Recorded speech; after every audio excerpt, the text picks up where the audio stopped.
Let's talk about what's happening with the Texas law and with the Mississippi case before the Supreme Court. And I'd like to invite you to join me in Washington, D.C., if you possibly can, from October 1st, 2nd, and 4th. You could be there for all 3 days, be there for one day.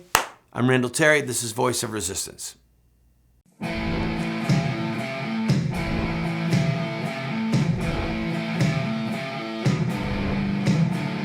Those who forsake the law praise the wicked. Those who uphold the law resist them. Welcome to the Voice of Resistance.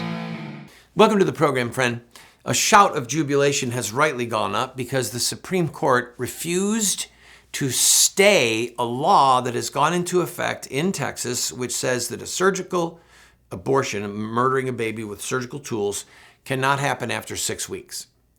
Now, the Supreme Court did not uphold the law. What they did was they refused to stop the law. And it's a critical difference in law. Now, at the same time, they have announced, as you know, that they are going to hear the case out of Mississippi in which the legislature of Mississippi made it a crime to kill babies after 15 weeks gestation. So, if my memory serves me correct, there's only one abortion mill left, and it's in Jackson, Mississippi, and they kill babies up to 16 weeks. Now, Attorney General Lynn from Mississippi wrote a brief for the Supreme Court that I read last night. It's amazing. I would just look it up. I mean, she blistered the court. She blistered the Supreme Court and basically said, you people have screwed up. Roe versus Wade and Casey versus Planned Parenthood are unworkable. They're untenable. This is never going to go away. And you need to return this back to the states as it was prior to Roe versus Wade. I mean, she talked about crushing babies' skulls. It was just a really impressive brief. So she said, look, obviously you can uphold our law, but really what you need to do is overturn Roe. Overturn Casey versus Planned Parenthood. So the baby killers are frantic. They are frothing at the mouth because of what happened in Texas and because the Attorney General for the state of Mississippi has boldly asked the Supreme Court to overturn Roe versus Wade. And I've had cases at the Supreme Court personally. And this is one of the best briefs I've ever read. We are going to be in Washington, D.C. from October 1st to October 4th. On the 1st, in the evening, we're having a rally at the Supreme Court. I'll be speaking. If you would like to come, come. If you're even close to D.C., drive in, be with us. And then the morning of the 2nd at 11 o'clock, we will take our place on the parade route where the March for Women's Lives and Reproductive Freedom, blah, blah, blah. We're going to have signs showing dead babies. We're going to say that they are evildoers, that they are child killers. It's going to be great. We're going to not let them have the field to themselves. The whole point of it is to be a prophetic witness against evil, and then if some of the media that still have an ounce of integrity, or half an ounce, want to come and interview us as opposing opinions, then we're going to be there. If we leave the playing field completely to them, they're going to get all the press coverage. And then on the 4th, which is the first day back for the Supreme Court, we're going to be at the Supreme Court, waving to the justices when they come in, holding up signs saying, repent. Overturn Roe versus Wade. Fear God. Overturn Roe. Be a prophetic witness. If you want to be a prophetic witness for truth, God's law, for life, join us. October 1st to the 4th. Here's my email. Right there, see it on the screen, randallterry2020@gmail.com. Email me if you'd like to come. All right? I'll get you my cell phone number. We'll get together. While we're there, we want to be a prophetic witness. Now, because Roe is being challenged, I thought that what I would do in today's program is play a portion of our documentary called A Cold Day in Hell. The conversion of Norma McCorvey, the Jane Roe of Roe versus Wade. Norma was a friend of mine. She actually lived with me and my family for a month when she was in a rough spot. When she died, I decided to make a documentary about her life. We're going to play a portion of it. If you want to see the whole thing, you can get a copy to buy for yourself. You can call the number which I'll give you. You could show it in your church. You could do whatever. Give it to your pastor, give it to a friend, because it's a phenomenal testimony. Let me take a break. When we come back, we will show you as much as we can of A Cold Day in Hell. Don't go away.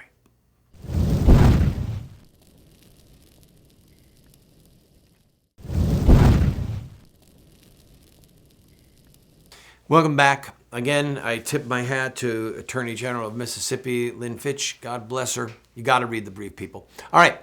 I give you now A Cold Day in Hell, which we produced to give testimony to Norma McCorvey's conversion.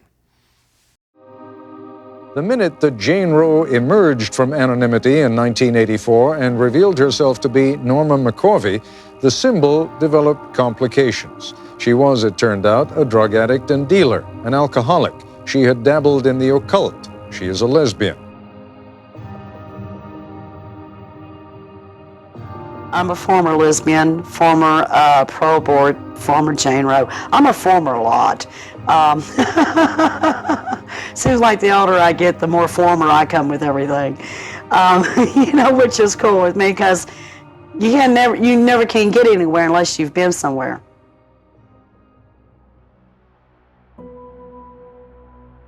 I've cheated people out of money.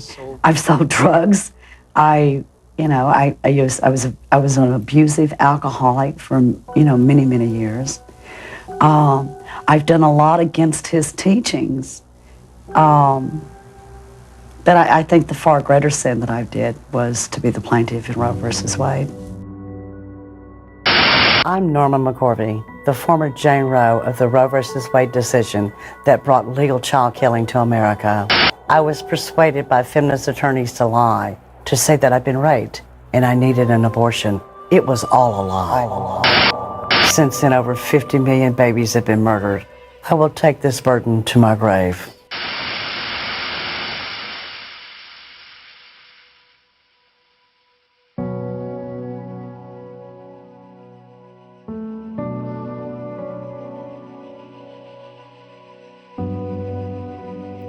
Norma Leah McCorvey, born September 22nd, 1947. She left this life on February 18th, 2017.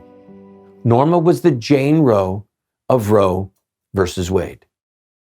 In all of American history, it's arguable that the most controversial, divisive, and pernicious Supreme Court decision to have been handed down was Roe versus Wade, and its companion case, Doe versus Bolton, issued simultaneously on January 22nd, 1973. These two cases struck down the abortion laws of all 50 states. Roe versus Wade declared that abortion was a fundamental right and that an unborn child had no legal right to the protection of law. Doe versus Bolton defined a woman's health not just as her physical health, but a host of other definitions, such as her emotional and psychological well-being and the condition of her family, and by extension, her financial well-being. Roe and Doe effectively gave women and abortionists the cover that they needed to abort children through all 9 months of pregnancy without fear of criminal charges. The late Sandra Cano was the Doe of Doe versus Bolton. Norma McCorvey was the Roe of Roe versus Wade.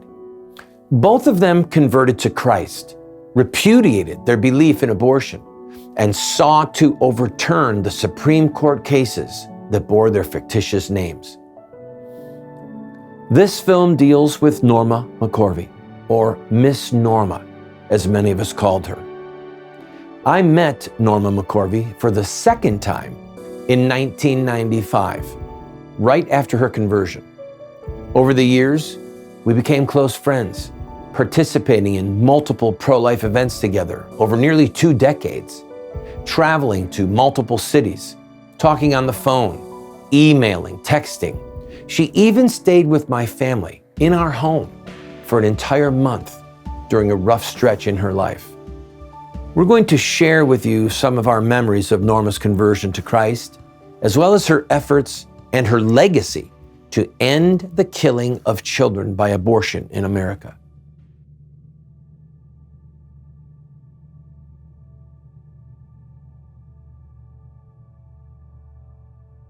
Norma's early life was chronicled by her in her first book, I Am Roe. I Am Roe is a heartbreaking record of a childhood marred by abuse, followed by years of self-destructive choices. Norma was born Norma Leah Nelson to Olin and Mary Nelson in Simmsport, Louisiana. Her father's mother was a prostitute who ultimately owned and operated a house of ill repute, which Norma visited to see her grandma. Norma's mother was physically beautiful, but cruel and extremely loose in her morals. When Norma was 10, her parents moved to Texas, where they separated and divorced when she was 13 years old. Her mother was verbally and physically abusive. She beat Norma ruthlessly for small childhood infractions. She locked her in a closet for hours. She verbally degraded her mercilessly, calling her vicious names. So Norma decided she needed to run away. She stole money from the till of a service station and with her 10-year-old friend ran away to Oklahoma. When they were apprehended by police and returned to Texas, a judge sentenced her to 1 year in a Catholic boarding school for girls. Norma testified that she was sexually molested by an adult female while she was there. I'll be right back, friend, with more of A Cold Day in Hell.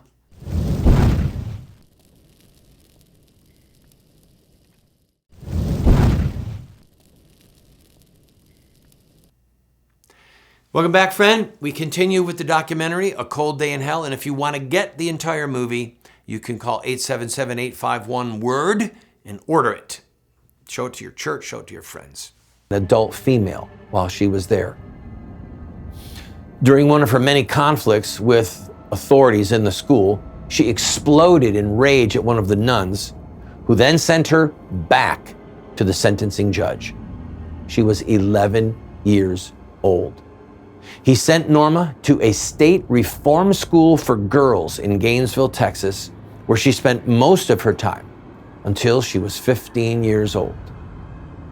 Before her conversion, Norma wrote that those years in reform school were the best years of her life.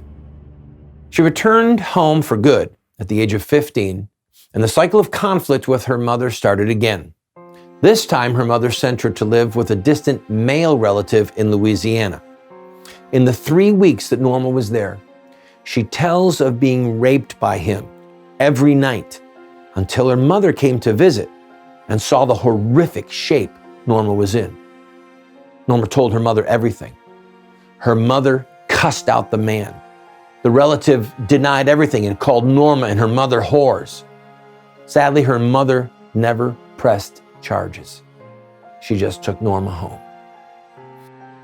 Norma then started working as a roller skating waitress at an outdoor hamburger joint. It was while working there that she met her future husband, Woody McCorvey. Just after Norma turned 16, they were married. They moved to California.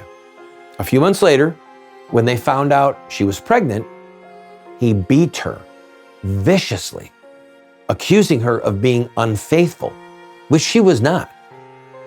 Norma filed a complaint with the police and fled back to Texas, again moving in with her mother.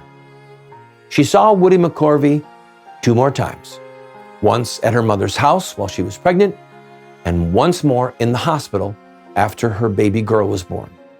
And she never laid eyes on him again. During her pregnancy, she started frequenting a lesbian bar for friendship and acceptance, and slowly became part of that social circle.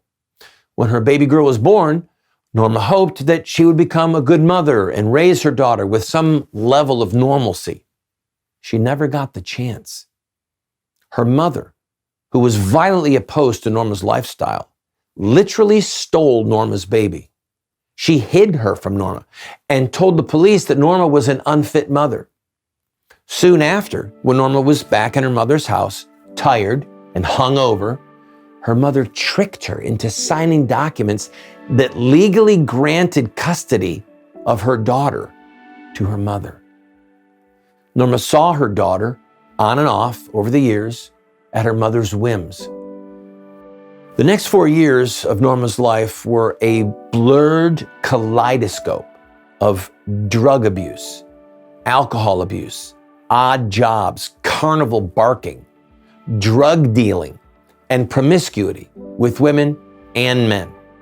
It was a tragic story of self-will run wild, resulting in 2 more babies being conceived. The first baby she immediately placed for adoption. The second baby, the Roe baby, she sought to abort. A couple of years later, got pregnant again. Didn't want to have it. Didn't want it in my body. I wanted to kill it. I wanted to have an abortion. I went to an illegal abortion clinic in Dallas. I had $250 of my rent money saved up. There was nobody there. Well, I went to this attorney, and he treated me pretty much like a word I can't say anymore. He said that he just knew of these 2 young law students who just graduated college, Sarah Weddington, Linda Coffey, and that they were trying to challenge the Texas statute on abortion. I mean, it just went right over my head. I mean, I didn't have a clue to what he was saying. And would I like to meet these 2 women? Sure. We'll hear arguments in number 18, Roe against Wade. After the Roe versus Wade decision, Norma lived in relative anonymity with her lesbian partner in Texas until Norma came out as the Jane Roe of Roe versus Wade.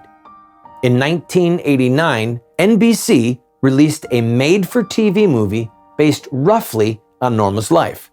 The Norma character was played by Holly Hunter. That movie and the press surrounding Norma's coming out propelled Norma into the public eye, where she remained for the rest of her life. My name is Norma McCorvey, aka Jane Roe. We must link arm in arm to protect and uphold the right to safe and legal abortion. You were raped while you were in Georgia? I'll be right back, friend. Don't go away.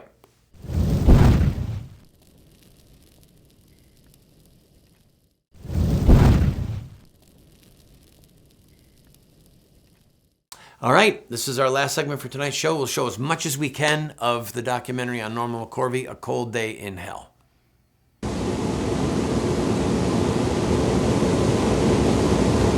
No, I wasn't. As those years unfolded in Norma's life, I was founding and leading Operation Rescue, the largest peaceful civil disobedience movement in America's history. I was a guest on Oprah and Donahue and untold numbers of television programs. At that time, my name and the name of Operation Rescue were synonymous with pro-life activism and in-your-face controversy. On a personal note, to show how deeply antagonistic Norma's and my relationship was, the only pro-life group that she mentioned in I Am Roe was Operation Rescue, which I founded and led. The only pro-life leader she mentioned by name was me. The first time Norma and I came face to face was at a major pro-life protest we held in California. We were outside. Norma got as close to me as she could in the street and proceeded to blow a whistle in my ear with all her might, intermittently taunting and haranguing me. I in turn told her that she had blood on her hands, that millions of babies were dead because of her, that she would face the judgment of God, and that she should repent of what she had done and turn to Christ for forgiveness. And that is ultimately what she did.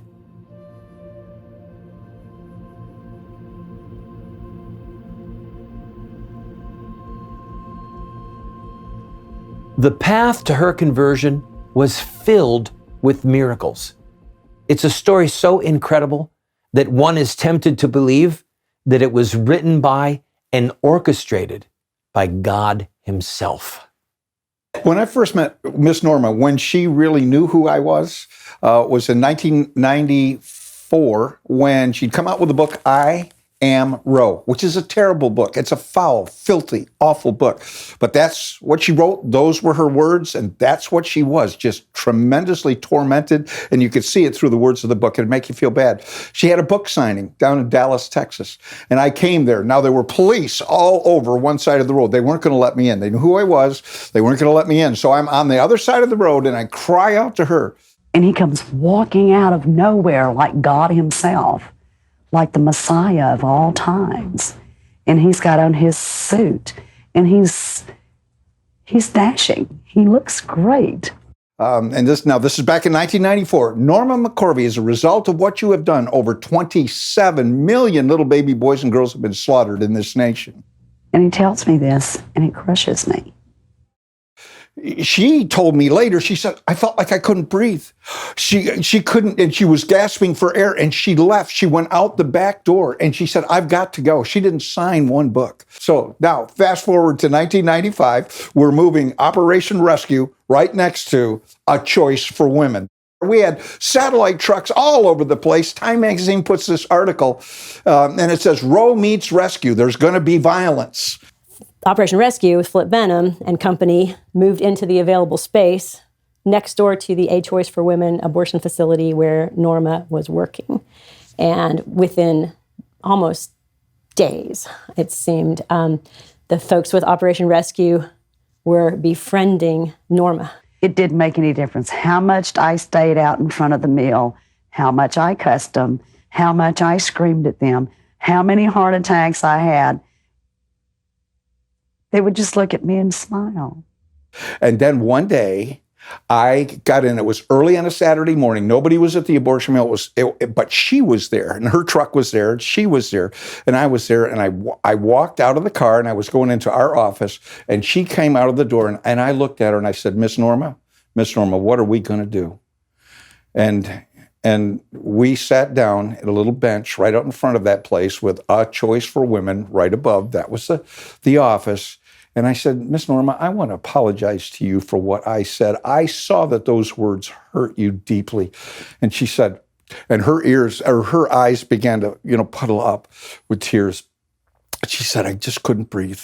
I just had to leave. I did not know that she left and went out the back. I thought she just went on and did what she did. And I said, Miss Norma, I'm sorry those words hurt you so much. I didn't mean to do that. I care about you and love you enough to tell you the truth. That won my heart. I knew that he had a gentle side to him. I just didn't know how deep it went. That got me. One of the volunteers was Rhonda Mackey. She had 2 little daughters. There were 2 little girls, Emily and Chelsea. Emily was 7, Chelsea was 3. And they just loved her. And they said, Miss Norma, would you please take us to church? And she'd look at them and she'd say, how could I say no to these little beautiful children? I told her, can you go to church with us on the day when I kept on asking her every day on like Wednesdays or Saturdays.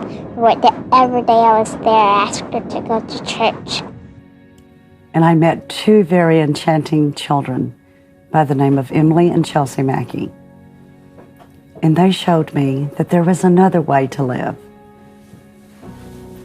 And that way was to believe in God. And so it was a Wednesday night, and Norma went with the Mackey family to the Hillcrest Church in Dallas, responded to the altar call, gave her heart to Jesus. I hope you've enjoyed what you've seen. If you've never seen the documentary, you can go to christiancinema.com and you can rent it there. Or you can call 877-851-WORD and you can own the DVD. That's what I would recommend that you do. Show it in your church, show it in a Bible study. It's such a compelling testimony. Thank you for being with me. I appreciate it. I ask you for your prayers. And if you want to join me in Washington, D.C., October 1st through October 4th, email me and I will reach out to you, okay? RandallTerry2020 @gmail.com. God bless you.